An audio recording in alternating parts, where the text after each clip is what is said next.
Good afternoon, students. Hope everybody is fine. Stay safe at home. Take care. Let us begin this session. Half yearly syllabus already uploaded in Google Classroom. Go through it. In the month of April and May, already we are completed 2 chapters. Transport of food and minerals in plants and ecosystem. Question answers, revision questions, test papers 1 and 2. Its solutions are already given. Hope everybody has completed this much. Copy down everything in your register systematically.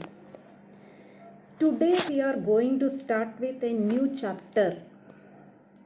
Chapter 2, Reproduction in Plants.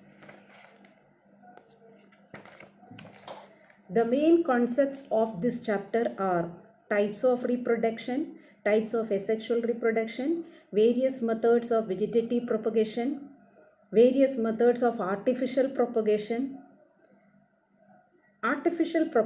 by tissue culture, and the subtopics are in asexual reproduction, various methods, binary fission, multiple fission, budding, fragmentation, spore formation, and vegetative propagation, two different methods, natural method and artificial method. Natural method with the help of stem, root and leaves. Artificial method by cutting, layering, grafting and tissue culture. At the end of this topic, advantages and disadvantages of vegetative propagation. Let us start with this chapter. Chapter Reproduction in Plants. What is reproduction? The process by which living organisms to produce offsprings of their own kind, that is called reproduction.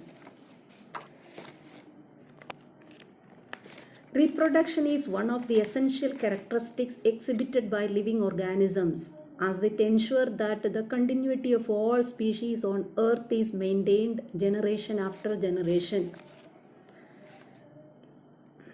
Living organisms can reproduce in different ways. There are two methods of reproduction: asexual reproduction and sexual reproduction.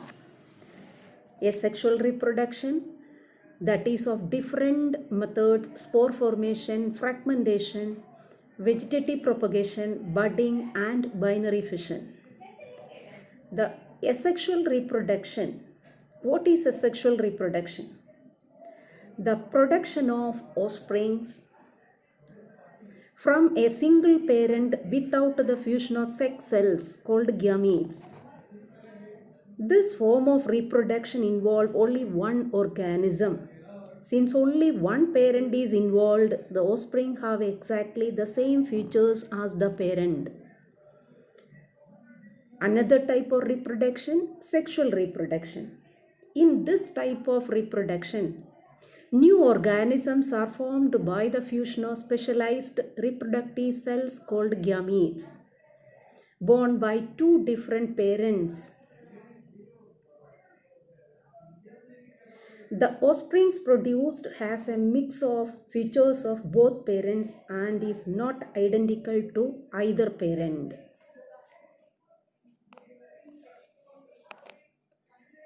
Next, asexual reproduction. Asexual reproduction in plants, the production of a new plant from a single parent.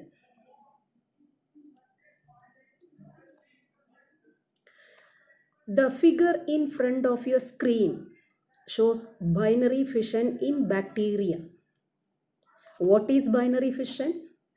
Binary fission is a method of asexual reproduction. Bi means two, fission means splitting. Binary fission is the simple division of a unicellular organism into two small daughter cells of roughly equal size. Unicellular means single-celled organisms. Binary fission takes place among the simplest organisms like amoeba. Here in this figure you can see a parental amoeba is equally dividing it into two daughter cells by the process of binary fission. Another example, paramecium. Paramecium is a unicellular protozoan and this paramecium reproduce by the method of binary fission.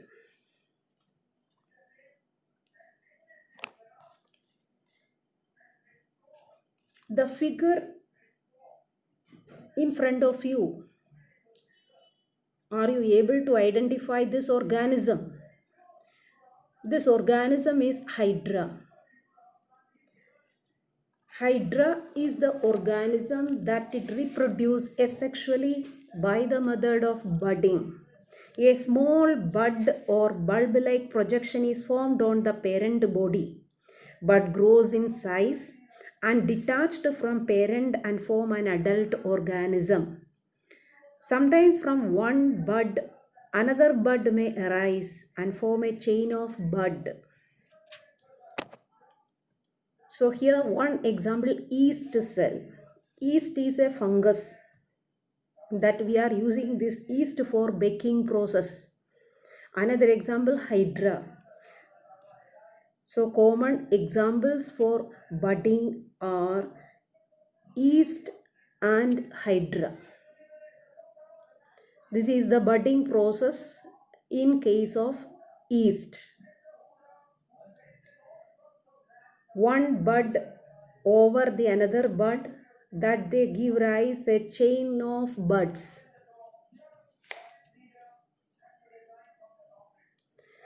So this is the organism that is Chlamydomonas.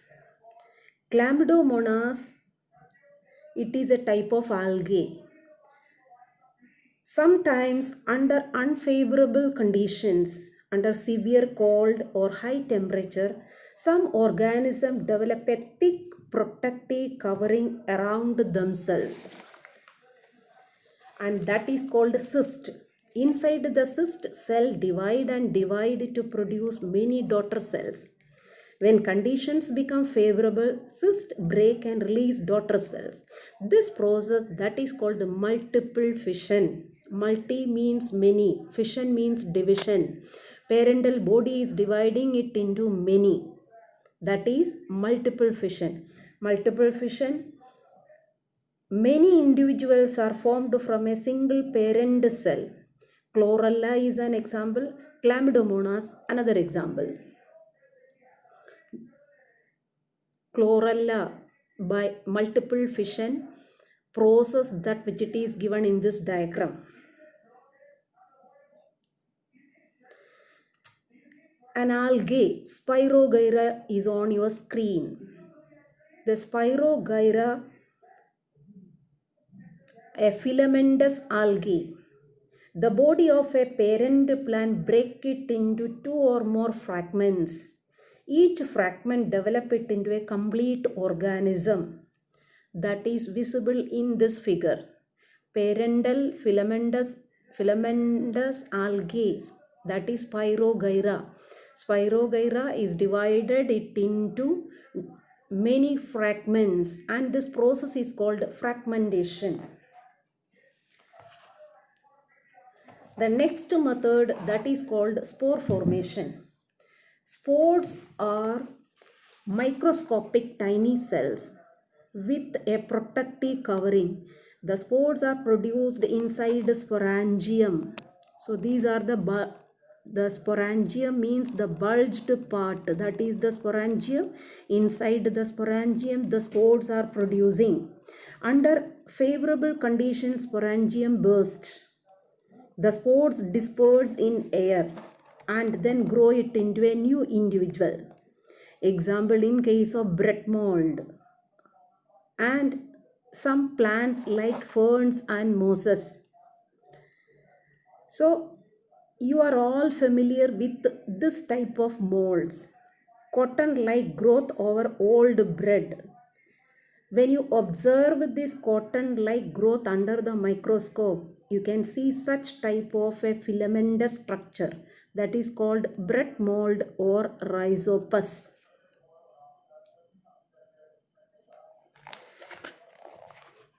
That is the plant body and spores that which is produced from rhizopus. Some plants also reproduce by spore formation like fern and moss plant. The next method of vegetative propagation, that is vegetative propagation. New plants are produced from the vegetative part of a plant. The vegetative part of a plant are stem, root and leaves.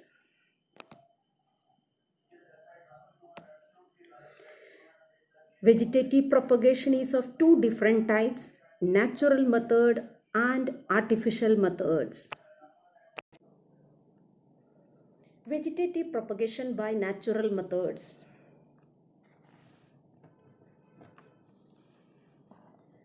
So, first one, underground stem. Underground stem, they are of different types. They are tuber, rhizome, comb and bulb. Tuber. This is a swollen, fleshy underground stem. Potato tuber has many small buds, and these small buds, that is called eyes,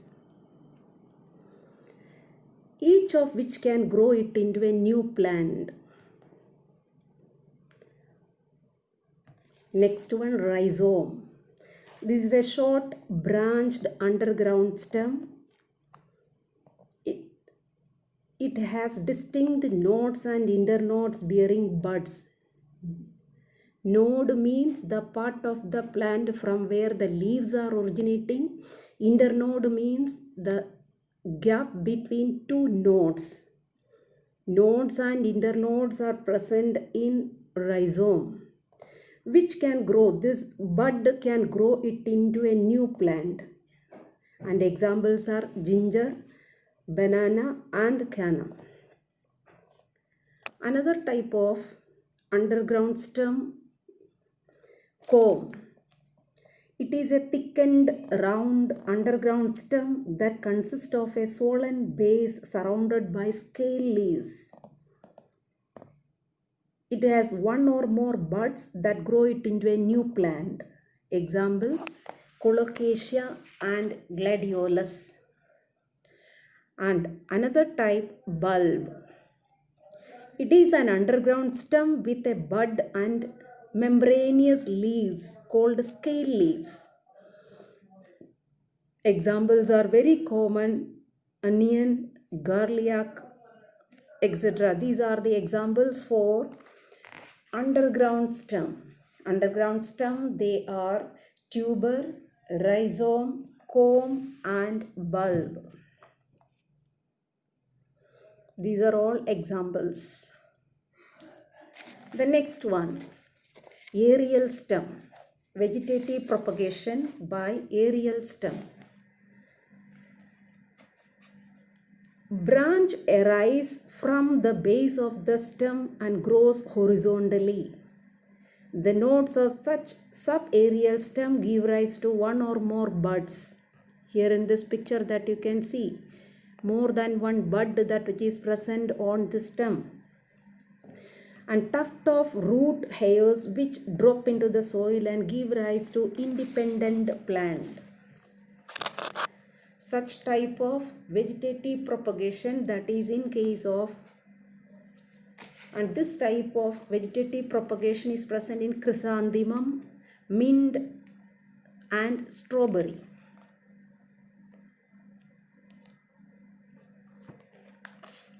The next one, with the plants, they reproduce with the help of roots. Some plants have tuberous and fleshy roots which are swollen due to the storage of food. The roots produce bud on them. If these root buds are planted, they grow it into a new plant. Very good example is sweet potato. Another example, asparagus and dahlia.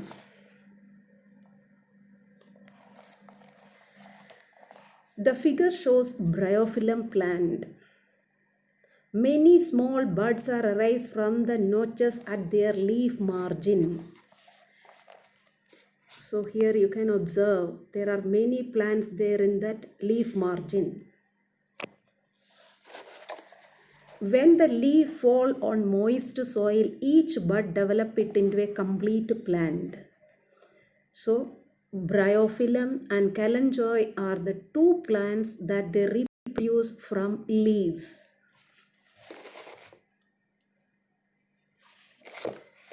The next method, that is vegetative propagation by artificial method. The different methods are cutting, layering, grafting and tissue culture. Cutting. The most common method of artificial propagation. A plant of the stem with an axillary bud cut from a healthy plant and planted in moist soil. After some time, it gives rise to roots and grows it into an independent plant.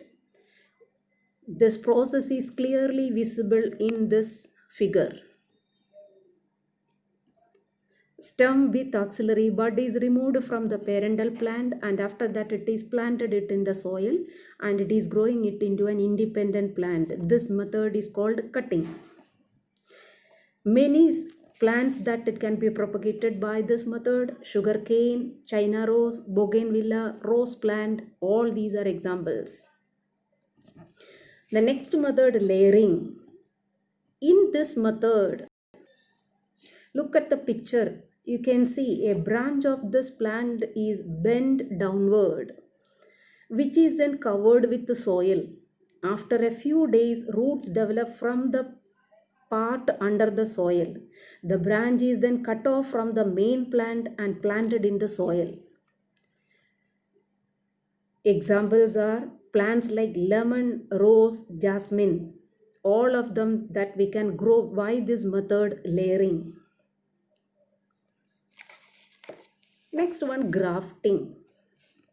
In this method, stem of one plant without root, that is labeled here as scion, and placed over another plant with the rooted stem, that is stalk. Stem cutting is called scion, and rooted stem, that is called stalk. These two plants join up after a few days and then grow as a single plant. It is done in such a way the cambium of both the plants comes in contact with each other and new cells develop. This method is used to develop new and better varieties of plants. For example, when we graft a high-yielding variety over a disease-resistant variety, we get a disease-resistant plant that give a high yield. This method is used to propagate mango, apple, peach, pear, lemon, etc. Another method of grafting, that is called bud grafting. Buds can also be inserted under the bark of the stem. Bark of the stem of the stalk. The plant following same, and after that the same procedure for that previous one. Any bud from the stem of the stalk plant is removed to allow only the grafted bud to grow. So this is the method of bud grafting.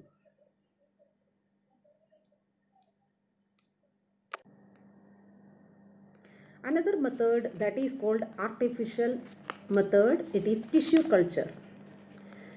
Tissue culture is a laboratory method of artificial propagation of some plants.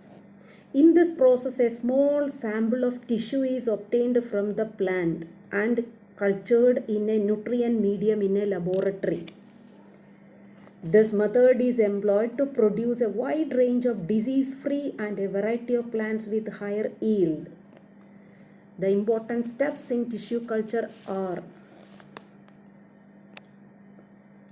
the first step, a small part of the tissue called explant is taken from the growing parts. And the second step, the explant is placed in a nutrient-rich medium and allowed to multiply. Third step, repeated cell division produces a mass of undifferentiated cell that is called callus.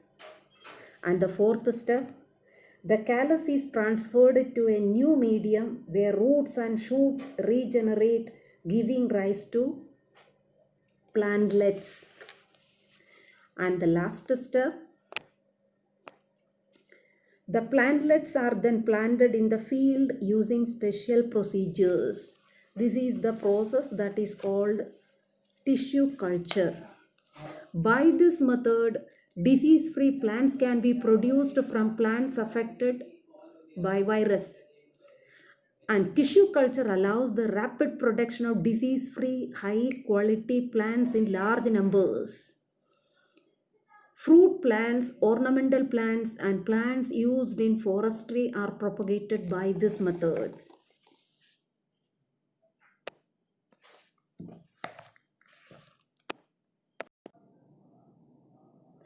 In this tissue culture, unlimited number of plants can be produced. This technique is used for propagation of ornamental plants. Examples are asparagus, orchids, chrysanthemum, such type of plant production. And last end of this chapter, the topic advantages and disadvantages of vegetative propagation. Advantages are: vegetative propagation is a faster method of growing plants than growing them from seeds. Plants produced by vegetative propagation bear flowers earlier than those produced from seeds. Vegetative propagation is extremely useful for production of seedless plants. New plants produced through vegetative propagation are exactly the same as the parent plant and can survive even in unfavorable conditions. Disadvantages are: all offsprings from the same parent have the same features, so they are all prone to the same infections, which can result in the destruction of an entire crop. Over a period of time, newer generations of plants produced through vegetative propagation lose their vigor. There are chances of overcrowding as there is no dispersal. Advantages and disadvantages of vegetative propagation is given in your book. Read and learn.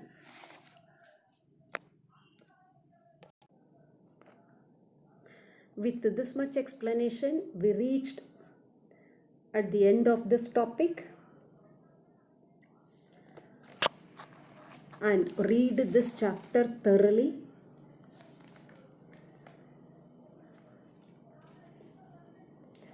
Next class, we will continue the same chapter with a new topic. Take care. Thank you.